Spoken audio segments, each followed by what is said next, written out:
यवतमाळ येथील जिल्हा कारागृहातील प्रतिबंधित क्षेत्रात जाण्यास मज्जाव केल्यामुळे न्यायालयातील कैद्यांनी राडा घालून तुरुंग अधिकाऱ्यासह कर्मचाऱ्यांना मारहाण केली तसेच शासकीय कामात अडथळा निर्माण केल्याची घटना घडली आहे। दरम्यान कारागृह अधिकाऱ्यांनी यवतमाळच्या अवधूतवाडी पोलिसांत तक्रार दिली। यावरून गुन्हा दाखल केला। ओंकार कुंडले, जुनेद फारुख शेख, सतपाल रुपनवार, नैनेश निकम, आकाश भालेराव, सोहेल मेहबूब, बादशाह मनोज शिरशीकर, नामदेव नाईक अशी आरोपींची नावे आहेत। या घटनेमुळे संपूर्ण परिसरात खळबळ उडाली आहे।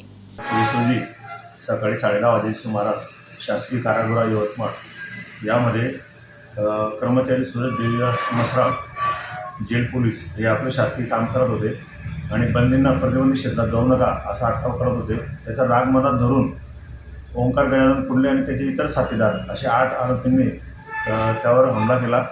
त्यावेळेस तुरुंगाधिकारी धनाजीराव हुलगुंडे हे सदर ठिकाणी आले आणि त्यांनी शांतता प्रस्थापित करण्याचा प्रयत्न केला असता त्यांना सुद्धा देखील मारहाण करण्यात आली, शिवीगाळ करण्यात आली, दमबाजी करण्यात आली।